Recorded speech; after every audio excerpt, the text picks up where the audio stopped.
Hey, special educators. Welcome to Teach TaskBox Inspire, the podcast dedicated to making your job as a special education teacher easier by making your instruction more fun for you and your students. Inside each episode, you'll learn how to get the most use out of your task boxes in the classroom.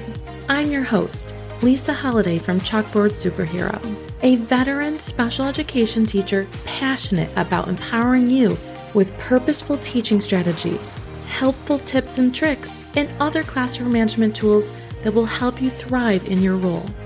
Let's get started with today's episode. Hey there, special educators, and welcome back to another episode of Teach TaskBox Inspire. I'm your host, Lisa Holiday, and today's episode might change the way you look at your entire classroom setup. We're talking about sensory-based learning, teaching through the senses. If you've ever wondered why some students can't sit still, why others cover their ears during assemblies, or why one student needs to touch everything while another can't handle the feeling of glue on their fingers, this episode is for you.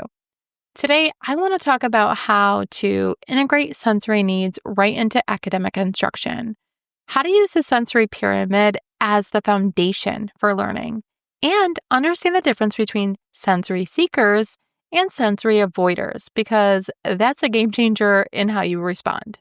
So, whether you're sipping your coffee or laminating task cards, let's jump in and make sense of all things sensory. Let's start here. Everything we do begins with the senses. Our students don't just learn with their brains.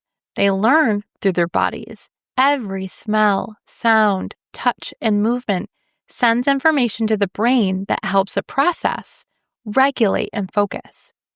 The sensory system isn't just extra, right? It's the foundation of learning. It's literally what allows attention, language, and academics to develop. Think of the sensory pyramid like a building. The base is all those systems, right? Tactile, vestibular, proprioceptive, visual, auditory, and so on, right? Only when that base is stable can you move up to higher skills like reading, writing, and math. So when you see a student struggling to focus or melting down during a writing task, it's not always behavior. Sometimes it's their sensory foundation isn't stable enough to handle that next level demand. All right, let's talk about those two big groups, right? Those sensory seekers and those sensory avoiders. The seekers are those kids who crave input. They love that movement, the bumping into things. They like touching all different kinds of textures. They love spinning. They like making noise, so much noise your ears bleed. They're often labeled as hyper or distracted, but really, they're just trying to get the input their body needs to feel balanced. Then you have the sensory avoiders. Students who feel overloaded very easily, right? They might cover their ears. They avoid messy play. They don't want to be dirty or wet, or they might need more space during group activities. Loud sounds or bright lights or unexpected touches can completely throw them off. Once you start identifying which type of student you're working with, everything changes. You stop taking the behavior personally, and you start meeting the need underneath it. For example, if Johnny's rocking in his chair, he's not being defiant, he's seeking vestibular input. If Sarah's refusing to glue anything, she's not being stubborn, she's tactile sensitive. And I've had so many students like that. And I've seen paraprofessionals like, no, you need to touch this, put it on the glue, put it on the paper. And I'm like, oh, she hates her hands sticky. And it's not like one of those things where, you don't just roll your eyes and say, oh my God, she doesn't want me sticky. She seriously cannot stand the feel on her hands, right? All right, so let's kind of go a little bit deeper into that sensory pyramid because it really is a concept every special educator should know, but it's not really taught well. At the bottom, we have the foundational sensory systems. Try to picture this in your mind. You have that tactile piece, right? That touch and texture. Then you have the vestibular piece, which is balance and movement. Then you have the proprioceptive, which is that awareness of your body position. Then we're moving up the pyramid, right? Above that comes sensory motor development. So things like body coordination, postural control, bilateral integration. So kind of like using both of your hands to tie your shoes.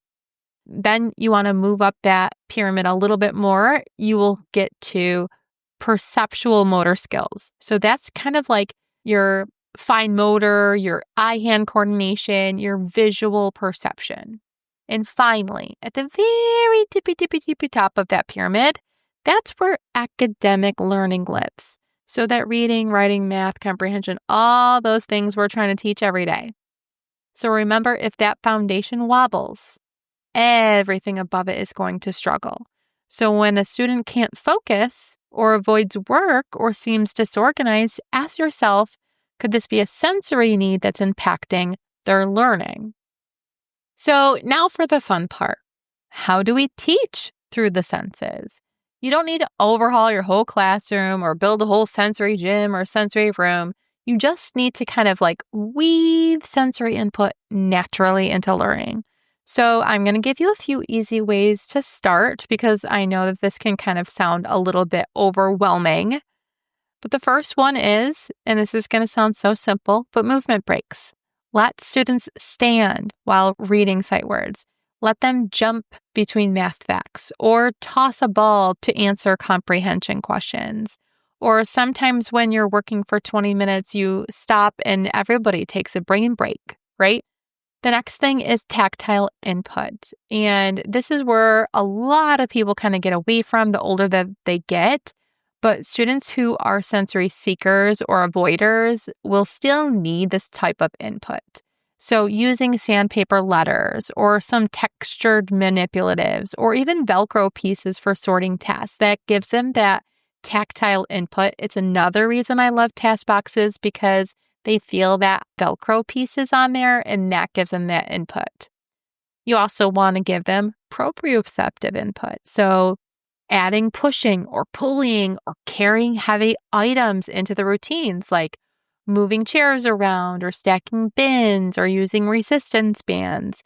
Some people are probably thinking, how am I supposed to do this in a gen ed room? I have special ed kids in a gen ed room, but I can't really do that. You can if you work well with the teacher and you can say, okay, every fifth question, you're going to move to a different location and make sure you bring your stuff with you. Or however, you're pushing your chair to another part of the classroom. That gives them a lot of that proprioceptive input that they might be needing. All right, the next one is auditory control.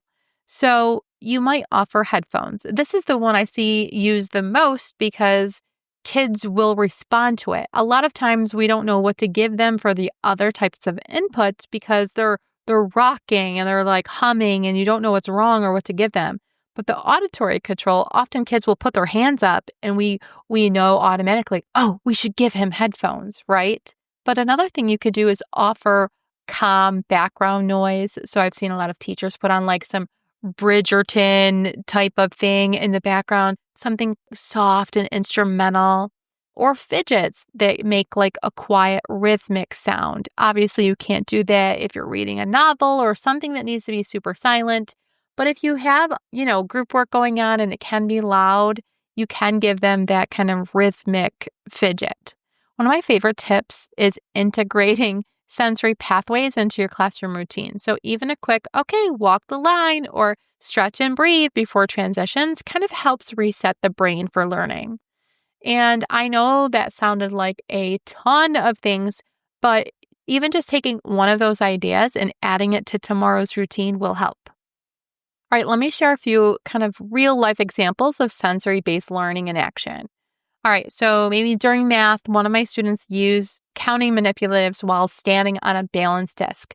That small movement helped him regulate and focus for longer. One of my students in Gen Ed also uses a wobble chair in order to do all of his seat work because it helps him focus. Another student needed deep pressure, so I gave her a weighted lap pad while she worked on her reading task box. Her anxiety dropped and her on-task time went up. For students who are sensory avoiders, I started letting them preview art supplies before we did any type of activity. Just that little heads up to like, okay, we're going to be gluing today. Gave them the predictability that they needed to participate without panic, or maybe they would ask for gloves or ask for somebody else to do a part of that, we would kind of give that anxiety a breath, right? These aren't major changes. These aren't like rocket science. These are just small little sensory tweaks that make a huge impact. So this is where things get powerful. Our sensory systems are directly tied to our emotions. When a student feels dysregulated, that overwhelmed, overstimulated, or maybe even understimulated, their emotional state follows. That's when you see the tears, the aggression, or maybe even withdrawal where they put their head down and don't talk at all. But when we meet sensory needs, we're actually helping students regulate emotionally. That's why I always say regulation before education.